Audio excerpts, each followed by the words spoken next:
Bonjour Nicolas Bouzou. Bonjour Dimitri, bonjour à tous. On vient d'en parler avec Laurent Saint-Martin de Business France à l'instant. Ce record d'investissement en France annoncé hier lors du sommet Choose France, est-ce que se dégage là un début de vadémécum de la réindustrialisation à la française, Nicolas Bouzou? Vous étiez présent hier, vous, à Choose France. Ouais, et d'ailleurs, ce qui m'a frappé, c'est que l'image de la France a vraiment beaucoup changé ces dernières années. En fait, les étrangers considèrent qu'on a un gouvernement très pro-business, plus que les Allemands, par exemple, qui ont au gouvernement aujourd'hui quelques écologistes un peu dogmatiques qui n'aiment pas trop l'industrie. Alors, je réponds à votre question, Dimitri.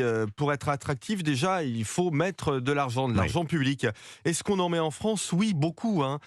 Alors, évidemment, on vient de parler avec Laurent Saint-Martin de l'IRA, l'Inflation Reduction Act américain. C'est 400 milliards d'euros d'allègements fiscaux et de subventions. C'est sur plusieurs années, c'est absolument ce colossal. sera sûrement le double ou le triple. Mais regardez, le gouvernement français présente aujourd'hui un projet de loi industrie verte. Il y aura aussi des allègements d'impôts, des subventions. Et il existe énormément d'aides et de systèmes d'allègements fiscaux en France, par l'État, par les régions. Vous ajoutez France 2030, bien vous avez des montants, eu égard à la taille de nos économies, qui sont en fait quasiment comparables à ceux des États-Unis. C'est-à-dire, on parle de quel montant pour la France? On parle de plus de 100 milliards d'euros sans doute. Ah oui, quand même, ça n'est pas Absolument. anecdotique.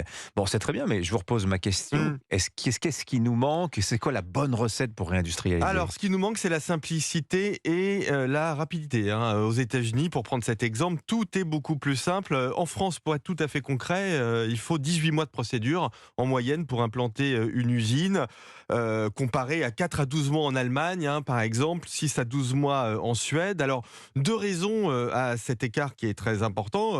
Première raison, on surtranspose des règles européennes qui déjà d'ailleurs sont excessivement tatillonnes et plus que les règles américaines. Et puis, deuxième raison, on a quand même une administration en France qui a plein de qualités, mais qui fait du zèle, et des entreprises qui sont tétanisées par le fait de ne pas respecter les règles et puis éventuellement le risque judiciaire. Alors d'ailleurs, le projet de loi sur l'industrie verte, qui est en discussion aujourd'hui au Conseil des ministres, veut s'attaquer à ce point. Et puis, certains présidents de région font un super boulot sur cette question des simplifications et travaillent d'ailleurs à la simplification avec succès. C'est le cas de Xavier Bertrand dans les Hauts-de-France, région passionnante parce qu'elle est en pleine réindustrialisation. Dernier point qui nous manque, Dimitri, notre incapacité à communiquer. On pourra ajouter qu'Emmanuel Macron vient d'appeler à une pause réglementaire européenne, pour mettre un petit bémol à ce que vous disiez sur cette surtransposition des règles.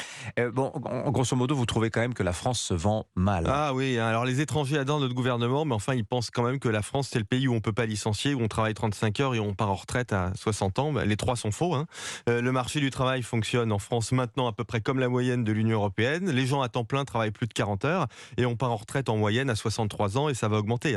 Bon, si on simplifiait et si on communiquait mieux, je peux vous dire vraiment que la France pourrait devenir un Eldorado industriel mondial. Merci beaucoup Nicolas Bouzou, 7h22 sur Europe 1.